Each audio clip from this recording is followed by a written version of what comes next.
If there was one concept that I would suggest to people to take a daily confrontation with, is fear.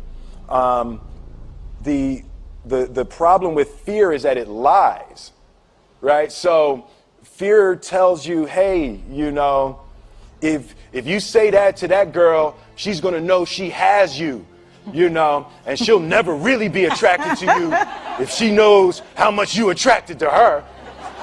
Don't say that. No, how we get her is when she walks by, ignore her. Right, so Snoopy, you know, it's like pop it on your shoulder. Fear tells you dumb shit like that, right? You know, so yeah, for me, the daily confrontation with fear has become a real practice for me since about three years ago.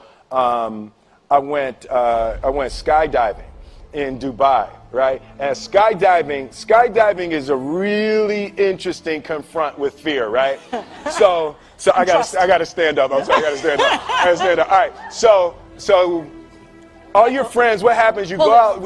Oh, sorry. I dropped my thing. So what happens is you go out the night before, and you take a drink with your friends, and somebody says, "Yeah, we should go skydiving tomorrow." And you go, "Yeah, we'll go skydiving tomorrow." "Yeah, yeah." And you go, "Yeah." And everybody goes, "Yeah." Right? And you go home by yourself. You're like, Right? You're like, well, yeah, I mean, they was drunk too. Right? So maybe they not, maybe, I mean, we don't have to go. We don't have to do it.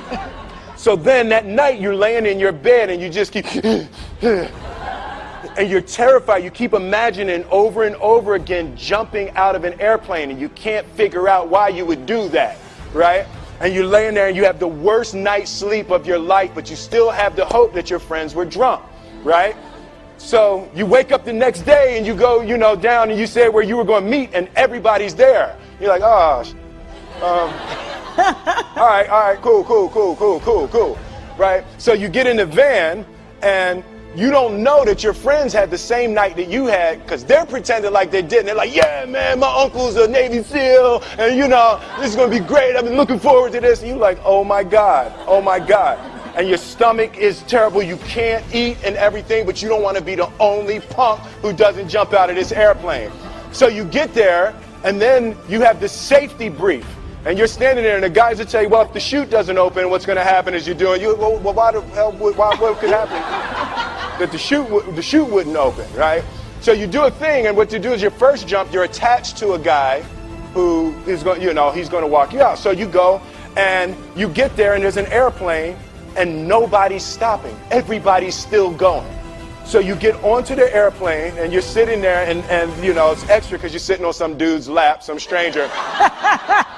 You're sitting on his lap, and it's like, you're trying to make small talk. Yeah, man. So you be jumping with people all the time, huh? Right? So, and then you just want to make sure, you got kids, right? You got people you need to see, right? You just want to make sure he's serious, right? So you get in there, so everything's normal. So you fly, and you go up to 14,000 feet, and you notice there's a light. It's red, and it's yellow and green, right? So right now the light's red. So then you start thinking at some point the light's going to go green, but you don't know what's going to happen, right? And you wait, and it goes yellow, and the light goes green, and somebody opens the door, and in that moment you realize you've never been in a freaking airplane with the door open. Right? Terror. Oh, sorry, I'm spitting. Oh, sorry. No, terror. Right? So you go, and then, if you were smart, you sat in the back so you don't go first, right? And then people start going out of the airplane. And you go, and the guy walks you up to the end of the thing, and you're standing, and your toes are on the edge, and you're looking out down to death. And they say, on 3. And they say, 1, 2, and he pushes you on 2 because people grab on 3, right? Right? And you go, and you fall out of the airplane, and in 1 second, you realize that it's the most blissful experience of your life. You're flying, right? It doesn't feel like falling, right? It's like you actually are kind of held a little bit by the wind, and then you start falling, and there's zero fear. You realize that the point of maximum danger is the point of minimum fear. It's bliss. It's bliss. And you're flying. Right? And you're doing that. And then 20 seconds, 25 seconds, 40 seconds. And you have enough time to just kind of be like, oh, that's that building. That's not like that one. Oh, you can see the ocean.